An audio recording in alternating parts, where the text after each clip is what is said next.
Bienvenue sur Internet Money, le podcast dédié à la création de valeur sur Internet. L'interview est également disponible sur Spotify, Apple et Google Podcast. Elle est présentée en partenariat avec Kaizen, une communauté premium d'entraide e-commerce et investissement. Vous pouvez accéder à leur site web proposant des outils et des ressources en tapant kaizengrow.com sur votre navigateur.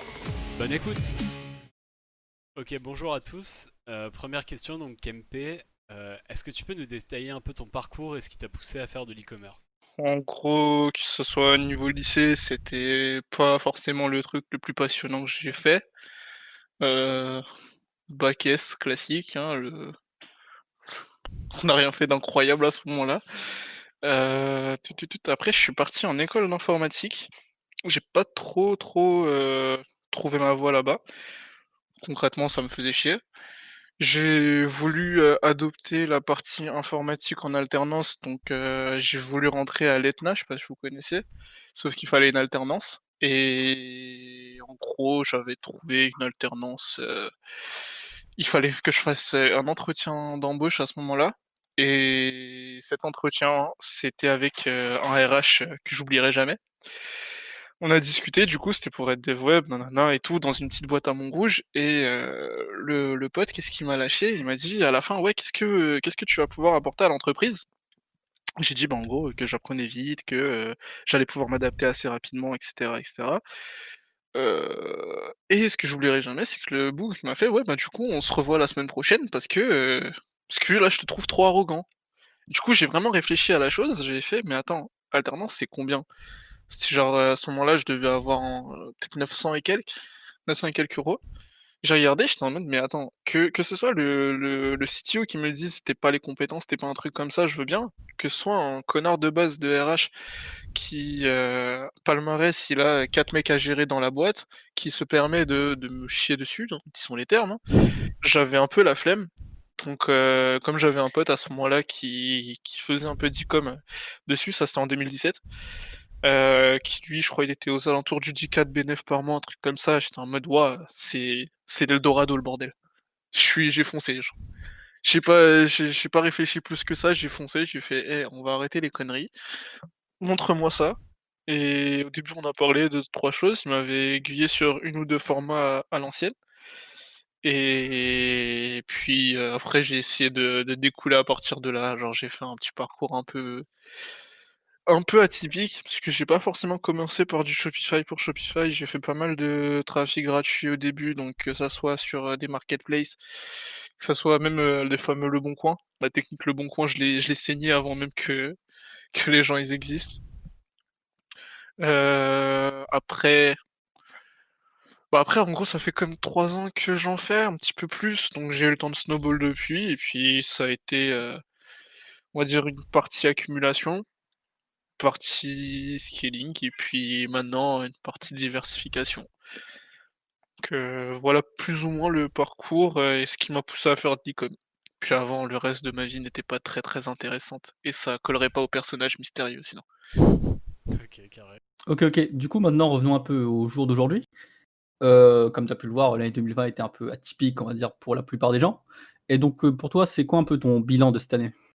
Pour moi, c'était pas forcément une année spécialement différente de base. C'était en fait, je vois pas forcément en fait, je j'ai pas un programme forcément sur l'année. J'ai plutôt, comment dire? C'est des objectifs sur plus long terme et simplement j'ai fait un pas en 2020 vers ce que je voulais, bah, que ce soit sur 2021, que ce soit sur 2022 et cetera et c'est juste, je suis le plan en fait. C'est trust the process littéralement. Donc que ça soit en e-com, bah, c'est cool, il y a eu des sous, que ça soit dans d'autres domaines, c'est cool, j'ai appris des choses. Que ça soit niveau réseau, ben, j'ai pu rencontrer des gens sympas aussi, des gens moins sympas. Heu Je sais pas, j'ai déménagé aussi, j'ai trouvé ça cool. Petites nouvelles expériences par-ci par-là. Puis, puis voilà, en fait, c'était une année cool. C'est encore un peu trop à chaud pour un vrai bilan, tu vois, je pense. OK, OK. C'est Et c'est globalement, plus là, tu ressens pas grand chose de spécial, quoi, cette année, quoi? L'année c'était du positif comme du négatif, t'as un mix des 2 et En fait, que ça soit positif et négatif, j'essaie juste d'apprendre, ce que j'ai à gérer dessus et hem et à adapter pour la suite, en fait. Si ça va me servir, ça va pas me servir. Je fais pas forcément, année par année en mode: «Oui, ouah, aujourd'hui il y a eu un truc de fou». Plutôt, là, je pense, à la place, en fait, je pensais plutôt à là où j'étais au moment de demander une alternance et là où j'en suis maintenant et je me dis juste: «Bah, j'ai eu raison d'être têtu», tu vois? Donc c'est plus dans ce genre de choses que je me fais un bilan positif en mode: «Ouais, c'est lourd et tout», mais autrement, je sais pas, autrement c'est plus, trust le process et un jour tu te réveilleras et tu vas te dire, «Est-ce que c'était bien?» Et pour le moment, en tant que je me réveille et que je trouve que c'était bien, ben, je continue. Du coup, donc, durant cette année 2020, justement, on a vu la création de Digital Boosting, donc, du compte Twitter, du site et même du Discord. Qu'est-ce que tu pourrais nous dire dessus concernant la création ou le futur même de ce projet? Alors déjà, Digital Boosting, de base, ça a été fait en 2019 en plus, fin 2019. C'était pourquoi j'avais créé le compte, c'était parce que je voulais, éviter, tout ce qui était, bah, questions et tout sur mon Twitter. Parce que de base, quand j'avais refait un Twitter, j'avais quelque chose genre 200 ou 300 followers, en mode, tranquille. J'étais avec mes potes en fait et des gens qui me connaissaient plus ou moins en mode tranquille. Et puis au fur et à mesure, bah, tu as des gens qui ont commencé à me suivre par rapport au drop et tout et j'avais pas forcément envie de placer ça là-dessus. Donc j'avais essayé, de mettre un compte réservé à ça. Au début, j'étais tout seul. Du coup, j'avais pris, j'aidais au maximum quand je pouvais dans les DM et tout. Bon, je prenais quand même du temps à répondre, hein, ça, on va pas se le cacher. Mais je répondais au max, sur les DM, j'essayais de lâcher deux trois tweets. Et puis je m'en suis rendu compte que juste, lâcher des tweets de drop, ça voulait pas dire grand-chose.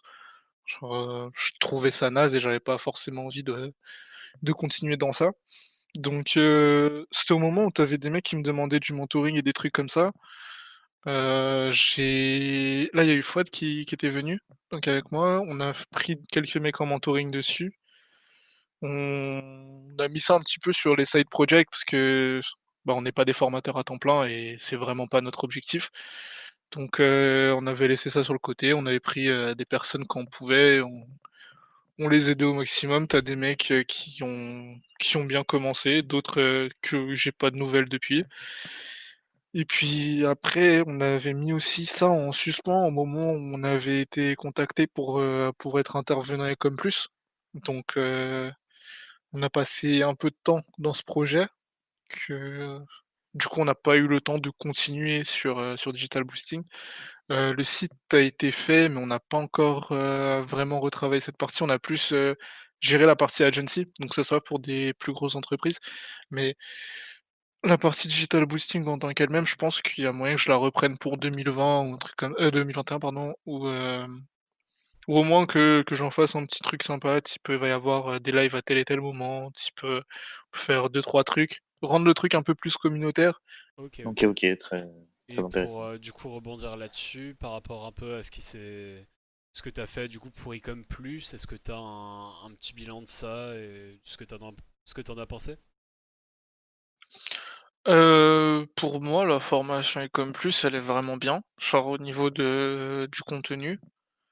Il y a certains points auxquels on n'était pas forcément en accord sur tout, qui a fait que, enfin, perso, on va dire clairement, hein, pour moi, c'est pas mon problème, quoi. Je suis venu en tant qu'intervenant, j'ai fait au maximum de ce que j'ai pu en intervenant, parce que de base, le format vidéo, c'est pas forcément mon truc et tout. Donc j'ai donné ce que j'ai pu donner là-dedans et ça a aidé des gens. Je trouve ça cool de recevoir certains screens, de recevoir certains mecs qui te disent: «Ouais, ça m'a fait débloquer pour tel et tel truc». Donc la format en tant que format est bien, mais après le reste du projet, je pense le fait de bosser à 6 sur un projet, ça implique forcément des trucs moins fous et puis de base, je suis pas formateur donc c'est pas forcément un truc qui me chaufferait de recommencer, tu vois? Ok, ok.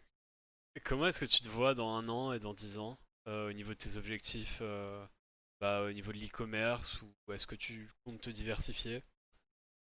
Bah, je me suis déjà diversifié en soi et que ça soit objectif e-com, que ce soit objectif, enfin plutôt déjà dans un an, il y a fortement moyen que l'e-com ce soit qu'une partie du side. Parce que, bah, en fait l'e-com ce qui est bien, c'est que ça m'a apporté certaines compétences et du coup ces compétences, on me les «réclame» entre guillemets sur d'autres projets. Et c'est des projets qui sont vachement intéressants. Il y a des trucs, surtout des trucs que j'apprends en fait. C'est-à-dire avec une base de compétences, tu continues de bosser sur quelque chose, donc je trouve ça assez épanouissant et du coup ça va je vais mettre plus de temps là-dedans et après dans 10 ans, ouah, très bonne question, hein. J'ai plus une vision 3 ans on va dire, mais dans 10 ans, bah, dans 10 ans j'espère juste être moi en mieux en fait, c'est tout. Ok, ok. Ça reste une très bonne réponse, hein.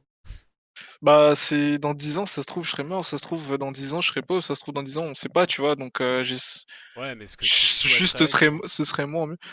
Franchement, les doigts de pied en éventail, Ouais, petit Caipirinha et en fait, tu vois Dan Bilzerian? Tout pareil.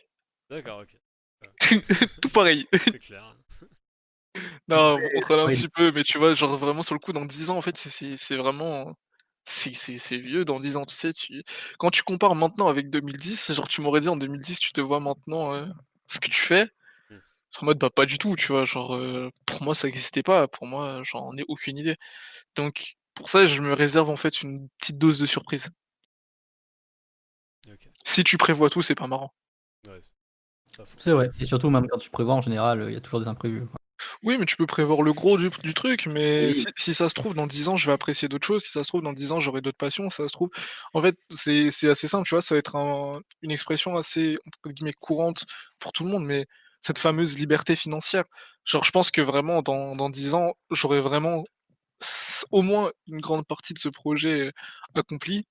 Du coup, à partir de là, ben, ça va être plus dans le développement, plus, dans des passions, plus, prendre en fait ce temps sur quelque chose qui me fait kiffer à partir du moment où tu penses plus forcément, que ce soit alimentaire, que ça soit mettre à l'abri les autres, que ça soit ci, que ça soit ça, bah, il y a un moment, il faudra bien se construire différemment en tant qu'homme, tu vois? Et pour moi, ça part à partir des expériences, que ça part à partir des voyages, que ça part, même des expériences culinaires. Ça se trouve, dans 10 ans, je déciderai d'apprendre la menuiserie. Ça se trouve, dans 10 ans, je vais vouloir apprendre, à faire un truc de fou. Pas forcément pour la monétiser, mais c'est juste, si ça se trouve, ce sera une passion et si ça me chauffe, bah, j'irai 100 en fait. Parce que j'aurai libéré ce temps et tu vois, un peu, c'est comme quand tu as 13-14-15 ans et que tu es à fond sur les jeux vidéo, que tu penses à rien d'autre, en fait, que tu es juste en train de te dire, «Trop lourd, j'ai juste envie de jouer, de grind et cetera». Bah, en fait, c'est un peu vers ça que j'essaie de tendre vers la fin, c'est-à-dire ne plus être dépendant de soucis extérieurs, parce qu'au final, bah, il y a un moment où tu en as plus trop besoin, tu vois? À moins de vivre, d'avoir un rythme de vie de débile, tu en as plus trop besoin.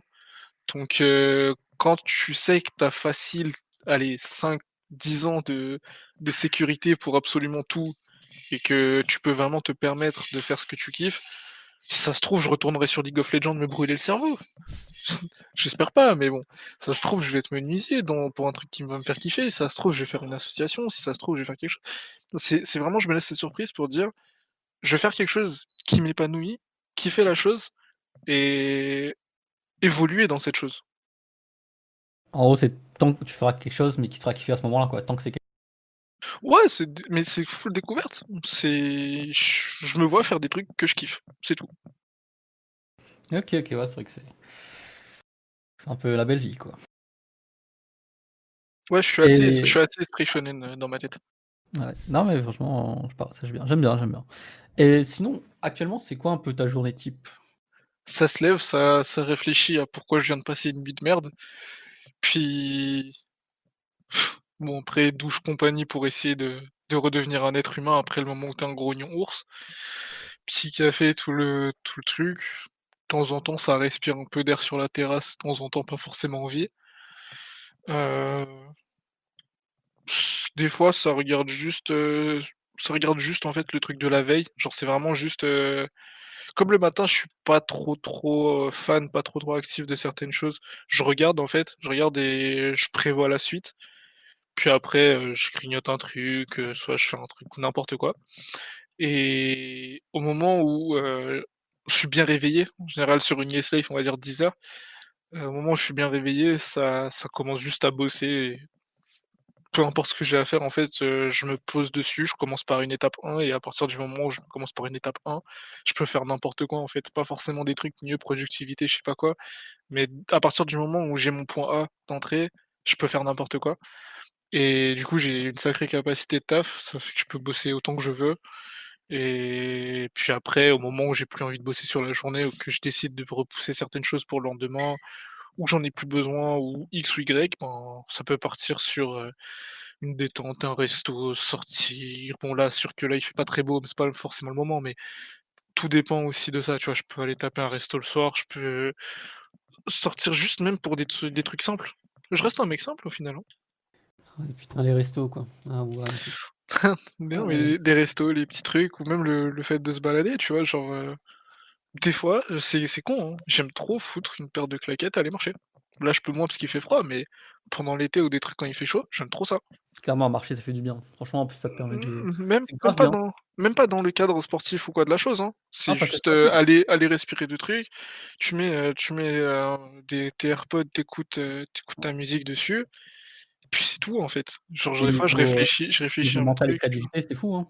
Ça peut aider, enfin, c'est pas fou non plus, c'est pas un truc Oui, miracle, bah, mais c'est fou. ça te se prendre une pause, ça aide beaucoup, Ouais, donc oui et puis même juste, c'est bon, bah, on n'a pas besoin d'être médecin pour savoir que, rester H36 devant l'ordi, c'est pas forcément le truc le plus fou. Donc quand il fait beau, quand je peux me le permettre, quand il y a des trucs comme ça, bah, je bouge ou quoi et j'en profite. Peace Life, c'est à peu près la même chose, sauf que tu décales les horaires et en fait, c'est quand je suis chez moi, je bosse, en fait, c'est simple, je bosse, je fais mes trucs et quand j'ai envie de repos, quand j'ai envie de même de voyage ou un truc comme ça, je prends une semaine et je me casse, en fait, pas d'ordi, rien et j'en ai rien à foutre. Le monde peut s'écrouler, j'en ai rien à foutre. Donc, vu que tu es donc à Malte, actuellement, qu'est-ce qui serait d'après toi les avantages, les inconvénients, justement donc, d'être à Malte plutôt qu'en France ou ailleurs? Et comment, s'est passée le la période du C-word, pour vous les Maltais? Ben, franchement, ça va parce qu'ici, il y a pas trop de problèmes de cas. Ils font assez attention, c'est assez strict au niveau des masques, au niveau des gels hydroalcooliques et tout et en plus, comme c'est petit, c'est plus facile à gérer. Donc ça va vraiment à ce niveau, on n'a pas trop ressenti ça. Juste, c'est un peu plus chiant au niveau délais postaux et cetera. Genre, tu commandes un truc, tu le recevras pas tout de suite, tu veux en fait, par exemple, avant, il y avait des restos qui livraient, 24/24, donc ça veut dire tu es là, tu voulais taper ton petit bol de foot, bah, maintenant tu as juste des limites là-dessus et puis voilà, c'est vraiment des petits trucs minimes, et juste que tu es obligé de sortir avec un masque, quoi. Après, après comment enfin, les avantages et inconvénients de Malte, bah, pour moi, c'est assez personnel, tu vois? Comme ce qu'on disait avant, c'était, ça dépend de toi, ce que tu cherches derrière. Pour moi, Malte, c'est cool parce que comme c'est un petit endroit, t'es tranquille, en fait. Genre, t'as pas, toute cette pression extérieure qui te dira: «Ouais, je vais sortir voir X, je vais voir tel, je vais faire ci, je vais faire ça» et cetera. C'est une sorte de petite bulle et du coup, c'est cool. Je suis dans ma bulle au moment de travailler, je bosse et puis voilà, tu vois? Genre, moi, j'ai juste vu ça comme ça. Après, inconvénient, je sais pas, je dirais, bah, la poste. Je dirais que c'est un peu chiant, parce que toujours quand tu es dans une île, c'est chiant.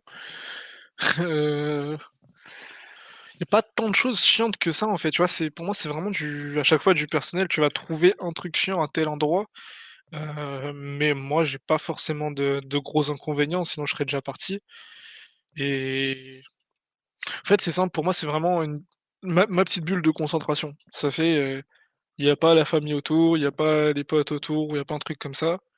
Je suis là, c'est la salle du temps. C'est littéralement la salle du temps dans Dragon Ball. Je me pose, je bosse, je fais mon truc et si j'ai envie, je bouge, que ça aille en France, que ça aille, en Espagne, que ça aille en rest n'importe où. Je je préfère faire des vacances en ayant vraiment déconnecté de la chose, c'est-à-dire faire des vacances en mode: «Je reste ici», c'est un peu bizarre, mais c'est tout. Donc en fait, moi, comme je me vois comme étant un éternel touriste, bah, j'ai pas forcément les inconvénients de la chose, puisque je calcule pas les inconvénients, en fait. Après, c'est vraiment des choix personnels, tu vois? C'est-à-dire, s'isoler comme ça, c'est pas forcément facile pour tout le monde. Tu des gens qui préfèrent une vie différente.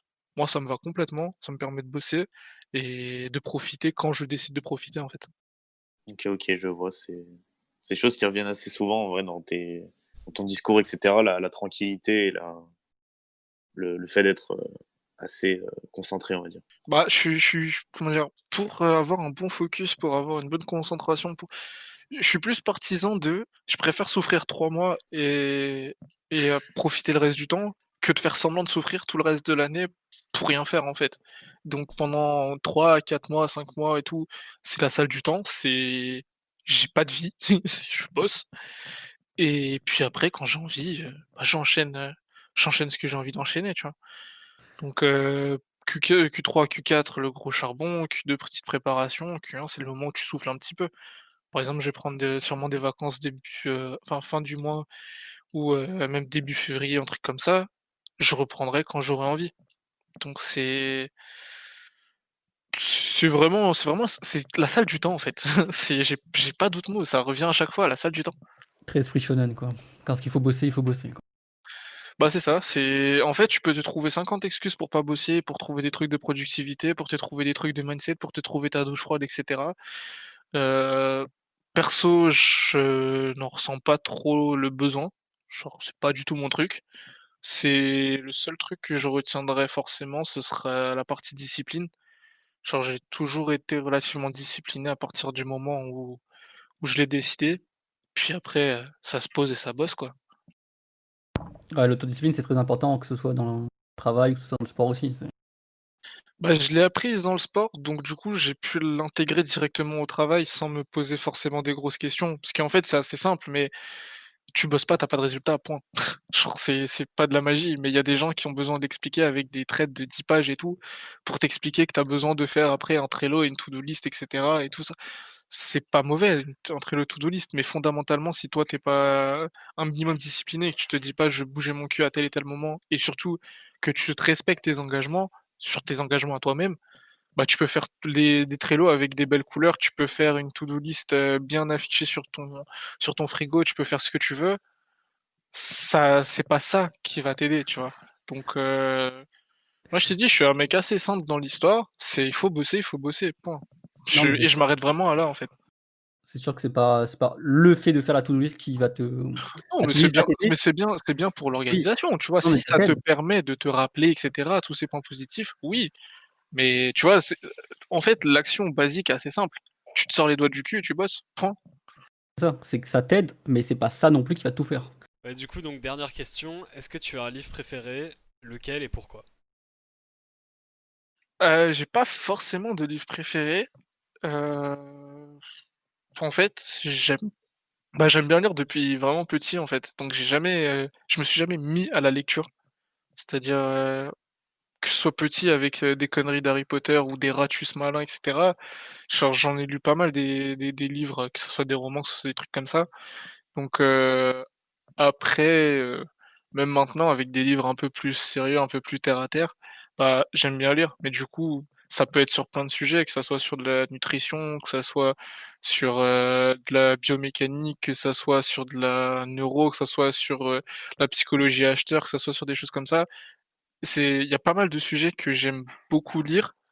Après, en arriver à un livre préféré, pas forcément, parce que souvent, ça va être un livre qui va t'évoquer une sorte de d'état d'esprit, qui va te donner des choses, genre, il y a des très bons livres, pour les gens qui sont un peu mindset et tout, mais moi, par exemple, ça m'a pas forcément touché. Parce que il y a pas mal de choses que je trouvais que c'était des évidences. Après, c'est sûr qu'on n'a pas forcément, tous la même manière de penser, le même type de réflexion là-dessus et qu'il y a des gens qui ont besoin de découvrir et tant mieux s'ils découvrent à partir de là. Mais, j'ai vraiment pas de livre préféré, je pense, hein. C'est au contraire, j'aime tellement les livres que je peux pas en choisir un. Ok. Et tu peux pas faire un, je sais pas, un top 3, top 5 ou certains, n'importe quel ordre, tu vois, mais qui t'ont pas mal apporté? Bah, ce serait apporté dans quoi, tu vois? C'est si on peut choisir un domaine, je pourrais sûrement le dire, mais en fait, c'est tellement vaste, Ouais, c'est-à-dire un c'est. livre qui t'apporte quelque chose dans ta vie, bah, tu plein de livres qui peuvent apporter quelque chose, tu vois? Même des fois, c'est juste un passage d'un livre, qui va te rappeler, genre, ça peut être absolument n'importe quoi qui peut t'évoquer quelque chose. Mais après, du coup, si t'as une partie plus précise, type, livre dans le business ou livre telle chose ou des trucs comme ça, ouais, je pense on pourrait voir ça. Mais en soi, j'aime vraiment comme je t'ai dit, j'aime vraiment lire. Du coup, je peux avoir des livres préférés, même, que ça soit en biomécanique, que ça soit en psychologie de l'acheteur, que ça soit en UX, que ça soit, même, comment ça s'appelle là? Le livre d'Andrieux, truc SEO, je l'ai lu, tu vois? Tous ces trucs-là, c'est des choses que j'ai lues. Donc quel est le point commun entre le livre de Olivier Andrieux là, sur son histoire de SEO et je sais pas, et les 48 lois du pouvoir là de Robert, Greene? Je sais pas, un truc comme ça? Ouais, c'est Heu, quel est le point commun? Bah, il y en a pas trop, c'est des livres, tu vois? Donc chacun apporte quelque chose dans sa discipline. Donc si tu veux, on choisit, des disciplines, je pense qu'il y a moyen, mais là, comme ça, te dire un truc, favori ou quoi, j'en ai pas trop, je pense. OK, OK. Bon, bah, on va dire, ouais, dans le business, copywriting. Alors en copywriting, on va dire les basiques, pour moi, c'est quand même, pour, influence et manipulation, ça reste vraiment la base de l'histoire. Hem, Boron Letter aussi de Gary Albert, parce que ça c'est les seuls et les 4 accords Toltec, il y avait quoi d'autre? Enfin, il y avait deux-trois petits livres comme ça qui m'avaient plu, mais en gros, ce que j'aime bien dans le copywriting, c'est pas forcément les mecs qui te parlent de copywriting, à part, des Gary Albert et des mecs comme ça. C'est plutôt tout ce qui va être autour de la psychologie, parce qu'au final, le copywriting, c'est une manière de vendre, c'est une manière de d'amener la chose, c'est une manière d'écrire, c'est une manière tout ce que tu veux et en soi, on fait déjà tous du copywriting, même que ça quand c'est visuel, même quand c'est, tu sais, c'est pour attirer, c'est du coup, tu arrives sur de la psychologie, donc c'est plus des livres autour de la psychologie qui vont m'intéresser, type des études ou de la vulgarisation d'études ou des trucs comme ça, qui vont m'intéresser pour du copywriting. Aller voir, enfin, aller lire un mec qui me parle dans le vide, j'ai un peu du mal. Genre, c'est comme, tu sais, c'est comme en soi, formation entrepreneur et cetera. Genre un mec qui son palmarès, il a juste, fait des formations, bah, c'est un peu bizarre. Tu vois? Même sans partir dans le drop, même sans partir dans les trucs de drop, mais en infoproduit classique, si le mec, son premier business a été directement de partir, sur de l'infoproduit, ça m'intéresse pas. Par contre, demain, il y a je sais pas, il y avait un livre que j'avais envie de lire là, c'était, Préparateur physique de je sais plus qui. Ce mec-là, avant qu'il décide d'écrire un livre, bah, il y a une expérience qui ressort, tu vois? Il y a quelque chose qui va t'apporter qu'une personne qui connaît uniquement la théorie ne peut pas t'apporter et il y a un truc que j'aime bien avec les livres, c'est qu'en fait, pendant quelque temps, tu prends la manière de penser de l'auteur et ça, je trouve ça cool. C'est qu'au moment où je lis, tu es littéralement dans la tête de l'auteur pendant un moment X donc je vais essayer d'avoir au maximum des points de vue différents là-dessus, que ça soit donc pour copywriting, psychologie et cetera ou dans l'infoproduit pour apprendre. Mais je vais essayer de prendre au maximum son expérience pour, heu, pour comprendre en fait le concept. J'essaie pas d'apprendre bêtement, j'essaie de comprendre le concept pour avancer sur la chose et à partir de là, bah partir de là, niveau copywriting, vraiment hors Gary Albert, j'arrive même plus à les lire, en fait. Tu sais, tous ces fameux trucs, ouais, le copywriting expliqué pour psy, ouais, nanana, tel crack de copywriting, non, je préfère aller regarder directement des trucs de pub, des mecs qui ont, en fait, appliqué la chose pour comprendre, plutôt que de lire un mec qui essaie de m'expliquer. Parce que je trouve ça bizarre un peu. OK, je vois. Genre, Donc c'est simple, tu aurais plus confiance en un médecin qui a ça fait 20 ans, il est en train de gérer, des patients, qui ont ton problème, donc un spécialiste dessus, ou tu vas aller, croire le premier mec qui a lu, 3 livres, dessus et qui vraiment il est sûr au niveau de la théorie, c'est super, mais du coup, bah, en soi, c'est de la théorie, ça a jamais été appliqué. Tu vois, ce que je reprocherais pas mal aux mecs qui font souvent de l'infoproduit, c'est que comme c'est leur premier business, tu te rends compte qu'il y a énormément de choses qui sont que dans de la théorie. C'est pour ça que je valide le mindset et tout. C'est que c'est des mecs qui ont juste appliqué le mindset pour apprendre à des mecs à refaire du mindset. C'est pas des mecs qui l'ont appliqué pour, être plus performants dans un truc, de sport ou un truc comme ça. Les mecs mindset un petit peu au niveau du sport, au niveau, nutrition et cetera, à la limite, il y a un domaine dessus et du coup, Ils ont une expertise dans ça et c'est un outil qui leur permet de. Par contre, si tu as juste un outil et pas une expertise, ça m'intéresse moins, tu vois? Ouais, c'est super clair, hein. Très intéressant. J'ai essayé. Non, non, ouais, très intéressant.